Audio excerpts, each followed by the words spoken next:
Assalamualaikum warahmatullahi wabarakatuh. Alhamdulillahi rabbil alamin. Allahumma salli ala sayyidina Muhammadin al-fatih lima ughliq wal khatim lima sabaq, nasiril haqqi bil haqqi wal hadi ila siratikal mustaqim, wa ala alihi haqqa qadrihi wa miqdarihil alim. La haula wa la quwwata illa billahil aliyyil azim. Amma ba'd. Jamaah salat subuh rahimakumullah. Pertama dan yang paling utama, mari kita panjatkan puja puji syukur kita kehadirat Allah Subhanahu wa taala, yang mana pada pagi hari ini kita masih diberi kesehatan, kesempatan, hidayah, rahmat Allah Subhanahu wa taala, sehingga kita masih bisa bismillahirrahmanirrahim, niat thalabul ilmi, cari ilmu, menghilangkan kebodohan kita, dan yang terakhir adalah supaya agama kita lebih syiar, lebih masyhur, dan lebih terkenal di kalangan masyarakat umat Islam. Salatullah wa salamuhu, semoga tetap tersurahkan kepada junjungan kita baginda agung Muhammad sallallahu alaihi wasallam, satu-satunya rasul yang bisa memberi syafaat minat dunia ila yaumil qiyamah, dengan harapan semoga kita semua termasuk golongan umat beliau yang dapat syafaat besok di yaumul qiyamah. Amin amin ya rabbal alamin.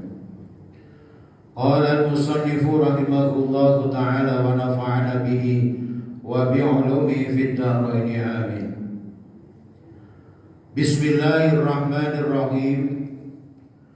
Wa qala as-sam'ani yajibu 'alal aba'i thumma 'alal wasiyyi awil qayyimi ta'limuhu ay ta'limul mumayyizi anna nabiyya Muhammad bin Abdullah sallallahu alaihi wasallam bu'isa bi Makkah ila kafatis saqalain wa dufina bil Madinah wa annahu wajibut ta'ah wal mahabbah. Intaha. Meneruskan kajian minggu lalu, ada salah satu ulama, yaitu Imam Sam'ani. Beliau berkata bahwa bagi semua orang tua, semua orang yang diwasiati, semua wali wajib menyampaikan kepada anaknya, kepada cucunya, menyampaikan bahwa baginda agung Muhammad bin Abdullah bin Abdul Muttalib bin Hashim bin Manaf adalah seorang utusan yang diutus di kota Mekah. Diutusnya kepada semua makhluk manusia dan jin. Panjenengan sedaya, panjenengan semua punya kewajiban itu untuk menyampaikan kepada anak-anak cucu kita, biar mereka tahu bahwa Nabi kita, Nabi Muhammad itu diutus di kota Mekah kepada semua makhluk manusia dan jin. Semua makhluk manusia dan jin. Jadi kita semua, panjenengan semua tidak tahu jin pula itu dapat khitabullah untuk melaksanakan wa ma khalaqtul jinna wal insa illa liya'budun. Adapun kriteria, makanya saya sudah sampaikan jauh-jauh hari bahwa yang namanya jin itu baiknya jin, perilakunya itu sejelek-jelek perilaku manusia. Panjenengan bisa bayangkan, perilaku jin itu sebaik-baik perilaku jin itu sejelek-jelek perilaku manusia.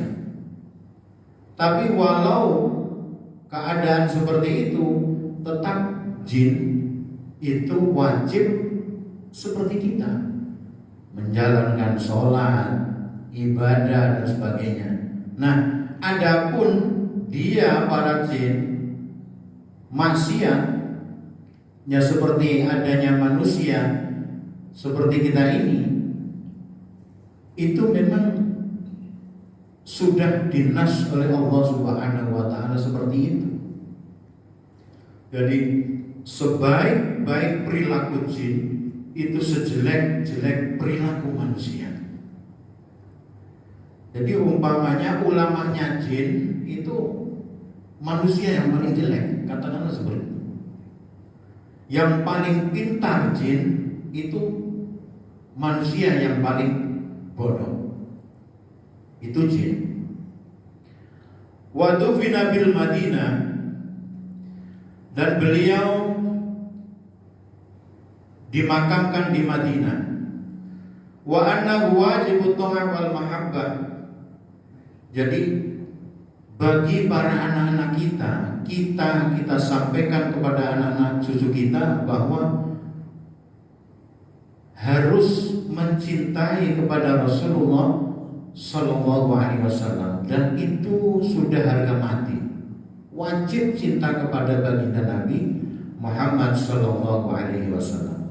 Wajib cinta dan taat kepada baginda Nabi Agung Muhammad Sallallahu Alaihi Wasallam. Itu kata Imam Sam'ani.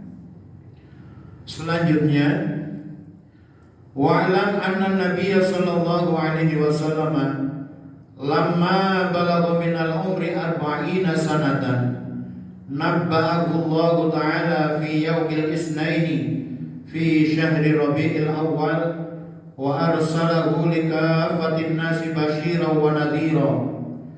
Walamma balagha sallallahu alaihi wasallam minal umri 51 sanatan wa nisfan usriya bi jasadihi wa ruhihi yaqdatan min Makkah ila Baitul Maqdis, thumma araja minhu ila samawati sab'i ila sidratil muntaha ila mustawa sami'a fihi sarifal aqlami ila al-arshi ila makanil khitabi ma'a rabbih.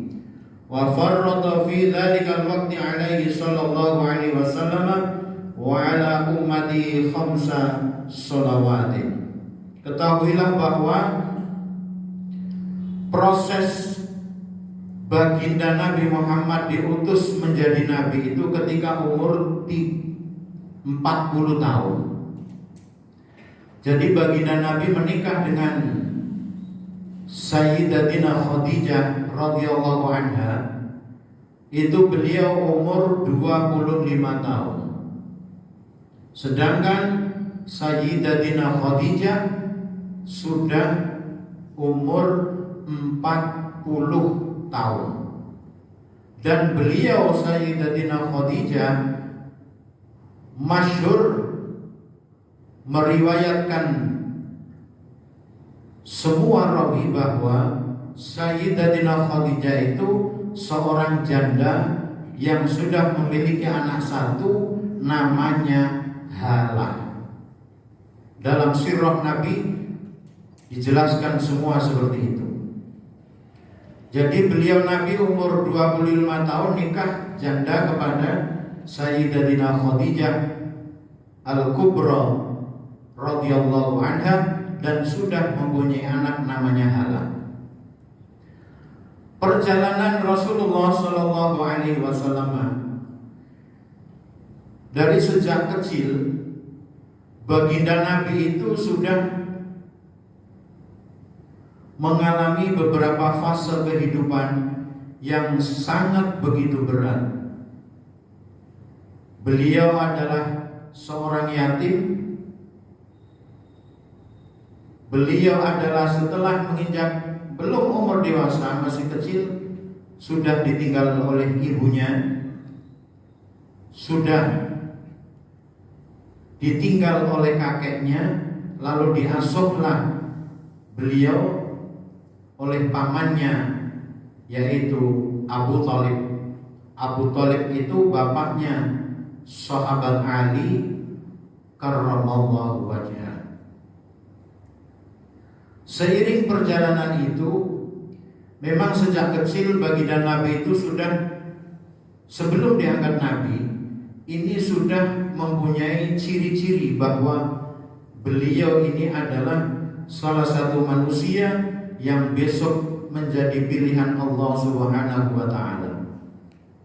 Sebab apa? Sebab Siti Khadijah ini seorang yang cerdas, seorang dermawan yang cerdas. Makanya jauh-jauh hari Siti Khadijah ini, kalau anak-anak sekarang ini istilahnya sudah menggadang-gadang bahwa baginda Nabi ini mau dijadikan suami oleh Sayyidina Khadijah Al-Kubra radhiyallahu anha. Sebab apa? Siti Khadijah itu mempunyai ajudan, teman berdagang, namanya itu Maisarah. Maisarah ini nama lelaki. Jadi kalau di Arab itu ya kadang begitu itu. Jadi mempunyai teman dagang, ajudannya Siti Khadijah itu namanya Maisarah. Nah, baginda Nabi kan belajar dagang kepada Siti Khadijah. Suatu saat ketika bepergian dagang dengan Maisarah, Siti Khadijah ini terus memantau terus keadaan beliau. Suatu saat Maisarah ini cerita kepada Siti Khadijah perjalanan dagang Maisarah dengan baginda Nabi. Suatu saat ditanya oleh Siti Khadijah, gimana di perjalanan kamu ketika kamu berdagang? Nah, Maisarah menyampaikan begini, luar biasa. Ketika terik matahari, kalau dulu kan kadang jalan, kadang naik onta kan begitu, nggak seperti sekarang. Cara orang berdagang, dagangnya itu antar negara, baginda Nabi itu. Suatu saat Maisarah itu terkagum-kagum dengan baginda Nabi Muhammad SAW, dan itu pada waktu itu baginda Nabi belum diutus menjadi Nabi, masih ikut dengan Siti Khadijah. Jadi suatu saat di terik matahari itu ada mendung yang selalu mengiringi baginda Nabi Muhammad SAW, biar beliau itu tidak kepanasan. Dan ini belum pernah ditemukan oleh Maisarah kepada semua ajudannya Siti Khadijah Al-Kubra radhiyallahu anha.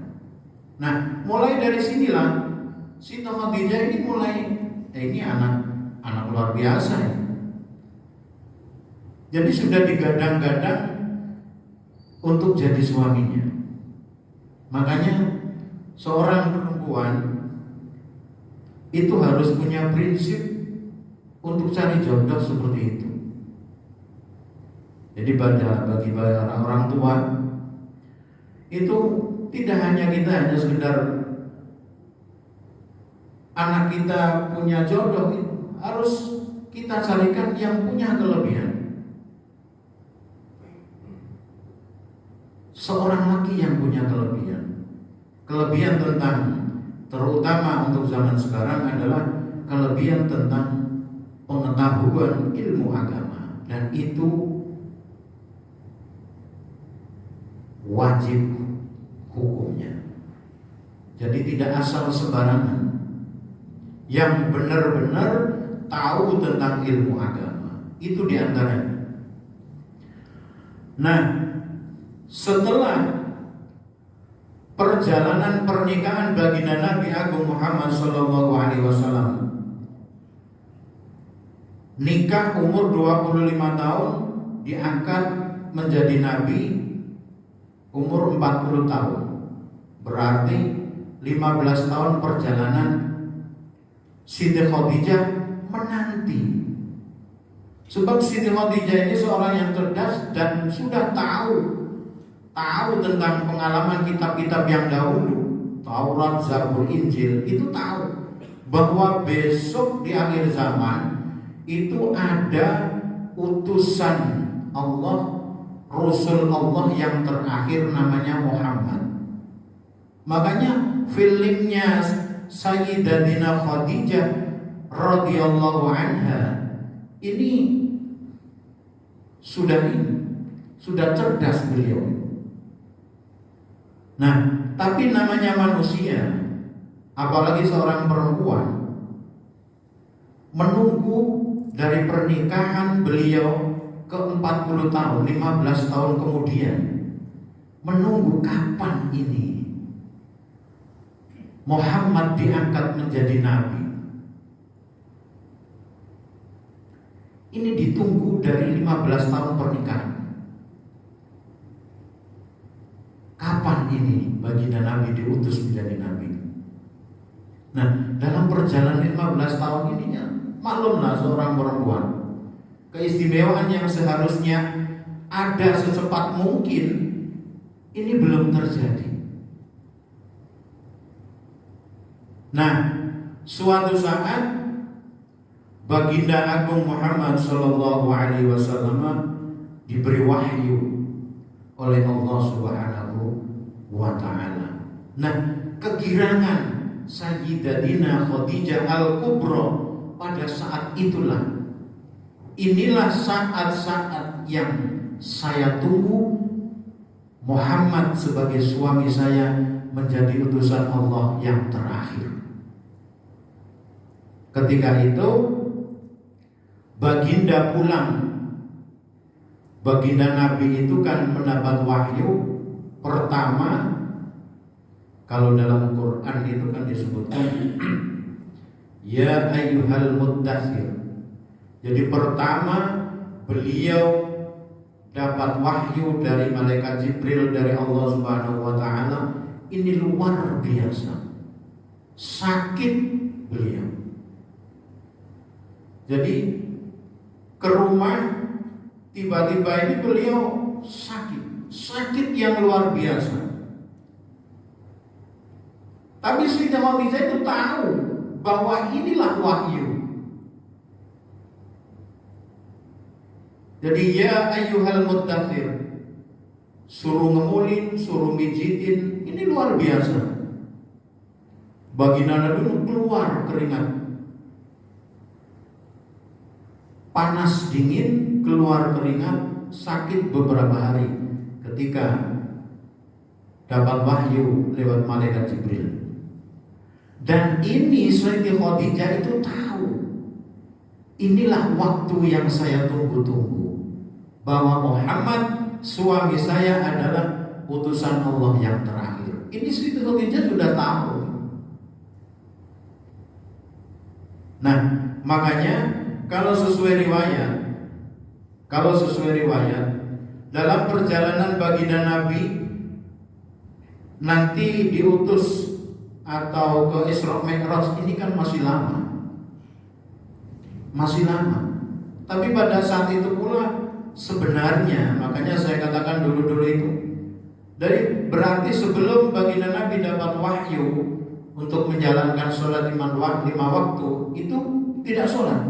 Tidak, tetap sudah sholat. Oleh karenanya, sebagai riwayat yang masyhur, sudah barang tentu Suratul Fatihah itu menjadi satu-satunya sholat dalam Al-Quran yang wajib dibaca dalam sholat. Suratul Fatihah satu-satunya surat yang wajib dibaca dalam kita melakukan sholat. Ini artinya bahwa makanya jadi kalau dalam syariah ilmu itu secara hakiki ini sebenarnya surat yang pertama diwahyukan oleh Allah Subhanahu wa taala itu bukan surat Al-Alaq yang 5 ayat itu. Iqra bismi rabbikal ladzi khalaq. Itu bukan. Karena sebelum baginda Nabi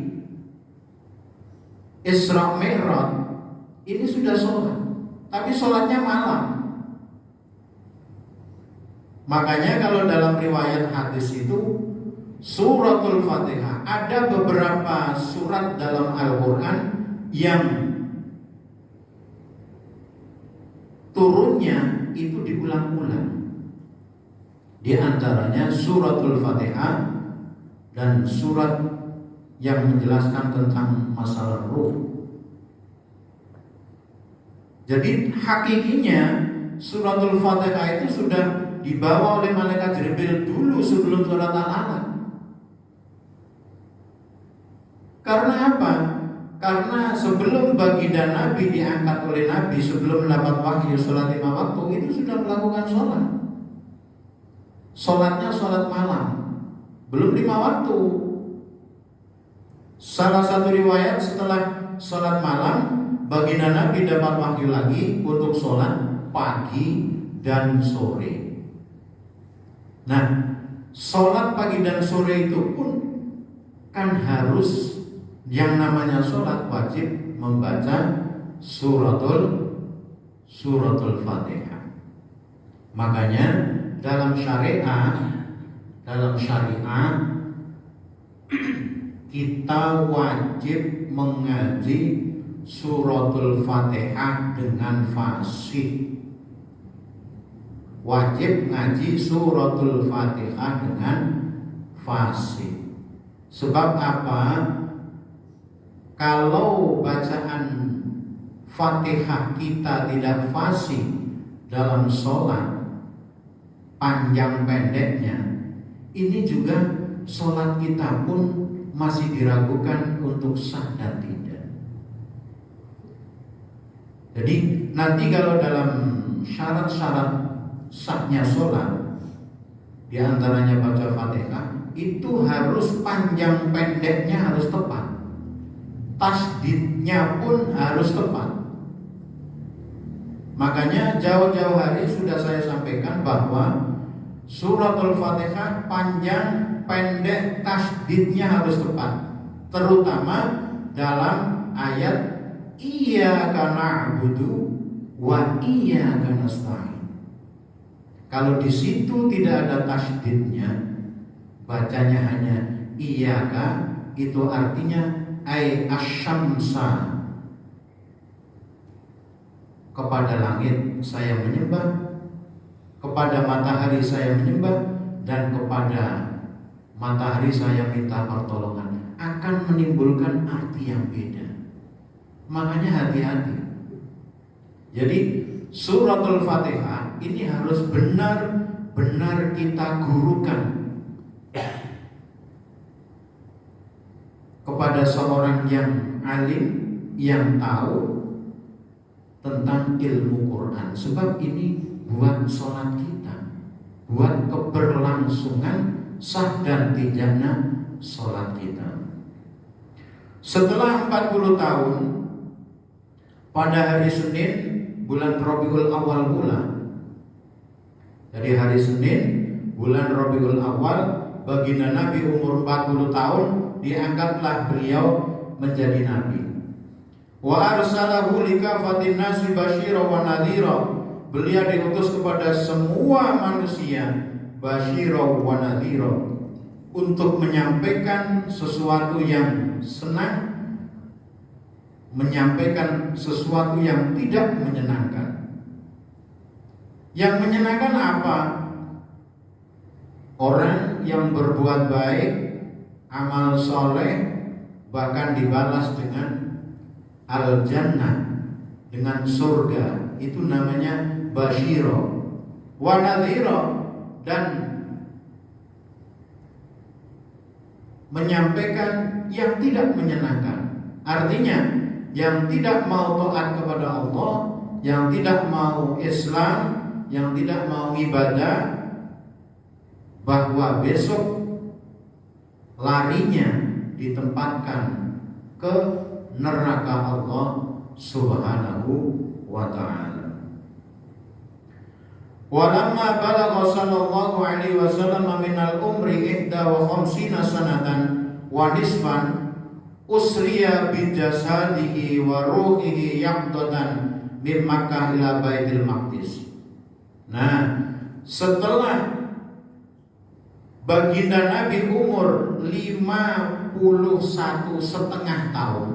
Nah, sebab di sini jelaskan jelas ihda wa khamsina wa nisfan, 51 tahun wa nisfan dan setengah, 51 tahun setengah baginda Nabi diangkat untuk Isra Mi'raj. Sebelumnya baginda Nabi Isra Mi'raj itu malaikat Jibril datang untuk kalau sekarang itu bahasanya mengoperasi itu saja. Jadi baginda Nabi itu di apa ini dadanya dibelah oleh malaikat Jibril, dioperasi oleh malaikat Jibril, dibuang-buanglah sifat-sifat yang kurang bagus. Jadi semua yang kurang bagus, yang tidak diperbaiki, semua dioperasi oleh malaikat Jibril. Itu sebelum baginda Nabi Isra Mi'raj. Dan inilah keistimewaan baginda Nabi. Dan orang-orang kafir pada saat itu sangat-sangat tidak percaya. Sebab apa? Usriya bi jasadihi wa ruhihi yaqdatan min Makkah ila Maqdis. Baginda Nabi itu dijalankan jasad dan ruhnya yaqdatan, dalam keadaan sadar. Bukan mimpi, sadar beliau itu. Jadi diajak oleh malaikat Jibril sadar, dan itu waktunya malam hari. Tsumma 'araja minhu ila samawati sab'i. Nah, kalau dalam riwayat hadis itu dijelaskan bahwa Isra Mi'raj sudah sampai langit 7, bolak-balik, udah sampai Sidratil Muntaha, sudah sampai Mustawa. Mustawa itu tempat Sorifil Aqlam. Kalau kita bisa bayangkan, itu Sorifil Aqlam itu kayak deteksi gunung itu loh. Itu kan ada yang gini itu. Itu di sana semua nasib perilaku manusia ditacak situ. Baginda Nabi itu dengar Sorifil Aqlam, gerak-gerik pena yang mencatat semua nasib manusia di alam bumi ini, dari Nabiullah Adam alaihissalam sampai besok di yaumul kiamah, itu di Mustawa. Itu baginda Nabi tahu.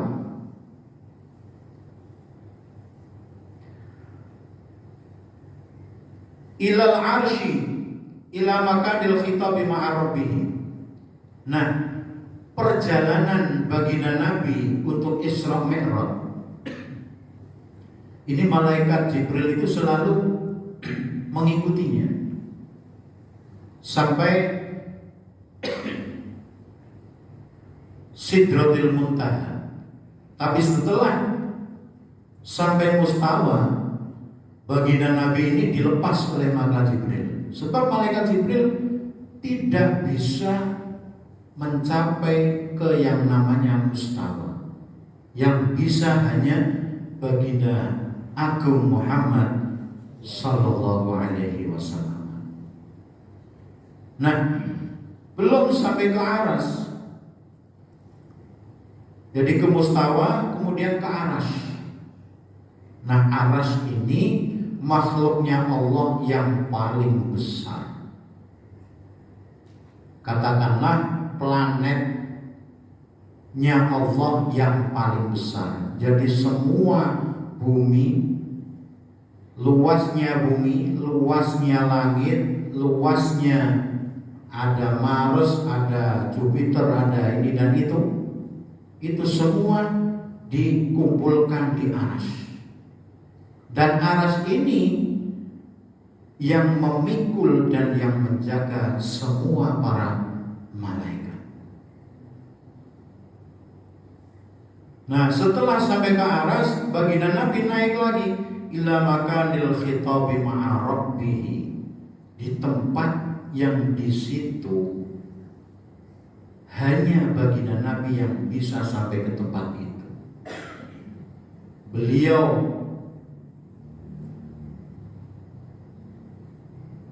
berbicara langsung dengan Zatullah Allah Subhanahu wa Ta'ala.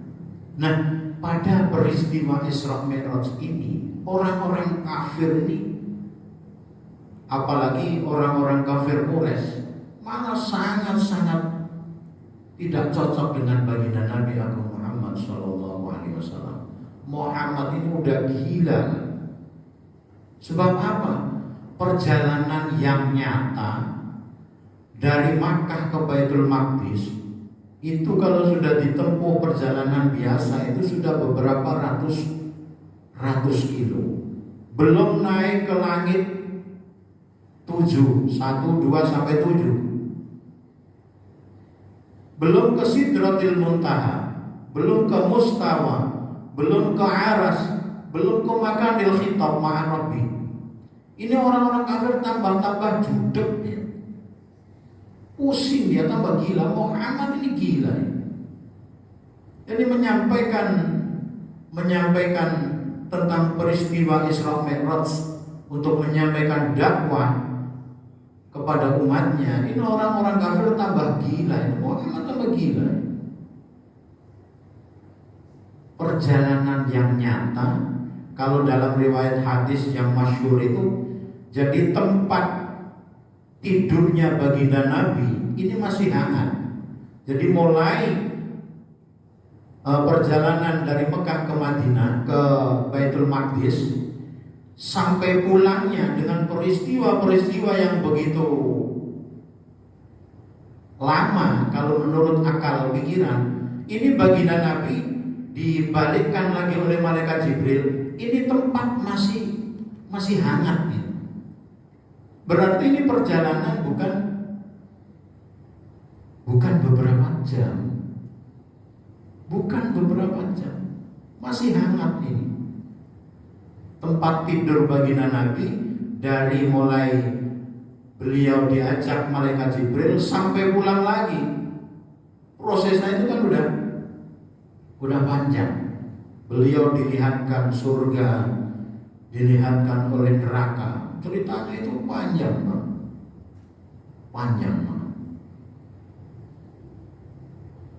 Nah, ini orang-orang kafir semakin tidak tahu dan semakin mengatakan bahwa Muhammad ini gila. Muhammad ini benar-benar gila. Nah, inilah yang tersirat oleh ulama-ulama kita. Bahwa dan kita harus percaya bahwa para wali-wali kita, para ulama-ulama kita itu pun punya keistimewaan yang seperti itu. Yang masyhur Syekh Mahfud At-Tirmizi ini pernah menghatamkan Quran dalam satu kesempatan 4 kali. 4 kali khataman dalam satu kesempatan. Dalam kitab karangannya Syekh Mahfud Termas itu Pacitan, Itu dikatakan seperti itu. Ini termasuk karomah beliau. Dan ini banyak yang terjadi oleh para wali-wali kita, ulama-ulama kita. Artinya waktu itu bisa dibuat dan diatur oleh Allah Subhanahu wa taala. Kalau kita pikir dengan akal pikiran kita, sangat tidak mungkin. Bagaimana bisa menghatam Al-Quran dalam satu kesempatan 4 khataman? Kalau akal biasa sangat-sangat tidak menerima dan tidak percaya. Tapi itu terjadi. Dan ini terjadi kepada ulama-ulama kita. Yang masyhur pula dalam Al-Quran, Ashabul Kahfi, 309 tahun. Perasaan beliau ini cuma sekedar tidur pagi sampai sore doang. Padahal itu tuh sudah 309 tahun tidur. Ashabul Kahfi 309 tahun. Perasaan dia tidurnya itu dari pagi sampai sore doang. Nah, kalau semua sudah dikehendaki oleh Allah Subhanahu wa taala, tidak ada sesuatu yang tidak mungkin. Innama amruhu idza arada syai'an ay yaqula lahu kun fayakun. Innama amruhu idza arada syai'an ay yaqula lahu kun fayakun. Innama amruhu idza arada syai'an ayyaqula lahu kun fayakun. Tidak ada yang tidak mungkin bagi Allah Subhanahu wa taala. Kalau sudah mengatakan kun fayakun, maka terjadilah.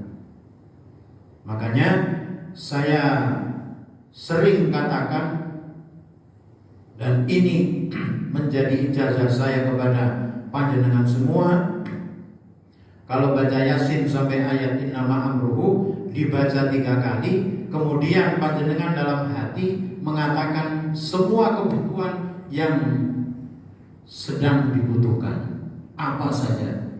Anaknya di pondok biar kelasan, biar dapat ilmu yang manfaat, ini rezekinya agak tertatih-tatih biar lancar kembali.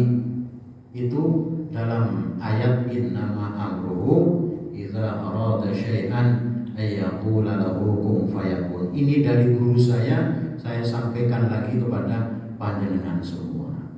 Jadi kalau sampai ayat itu, katakanlah semua isi hati panjenengan. Apa yang sedang menjadi unek-unek dalam hati panjenengan itu, keluarkan semua. Punya keinginan apa? Pengen umroh, innama amruhu idza arada syai'an ayyaqula lahu kun fayakun. Insyaallah diijabahi oleh Allah Subhanahu wa taala. Yang terakhir, nah pada peristiwa Isra Mi'raj itu baginda Nabi diberi wahyu untuk menjalankan sholat 5 waktu beserta wudhunya. Jadi dapat wahyu wajib wudhu, wajib sholat 5 waktu pada saat Isra Mi'raj. Itulah baginda Nabi dapat wahyu itu. Jadi sebenarnya perjalanan Isra Mi'raj ini ceritanya panjang. Kalau dalam hadis yang kecil saja seperti hadis Nabi Jamroh ini yang kemarin saya titip sama Bu Siti Jumiati pas kebetulan beliau pulang kampung, saya suruh mampir ke tempat saya, suruh bawakan kitab itu, dan di situ dijelaskan semua dari perjalanan Nabi Isra Mi'raj itu ada. Jadi sampai beliau naik turun langit 7 itu di situ ada. Di baginda Nabi itu di langit 7 itu kan prosesnya kan banyak. Coba sekarang kalau kita bayangkan, akal kita naik ke langit yang satu ke langit yang kedua, ini sudah memerlukan banyak waktu. Nah, kalau dalam riwayat-riwayat itu kan perjalanan bumi sampai ke langit itu kan 500 tahun. Ini kalau ditempuh dengan perjalanan biasa. Makanya walau dengan pelajaran yang sedikit ini semoga menjadi manfaat dan ada hikmahnya. Mohon maaf dengan segala kelebihan kata. Ihdinas siratal mustaqim, siratal anbiya wal mursalin, wabillahi taufiq wal hidayah. Wassalamualaikum warahmatullahi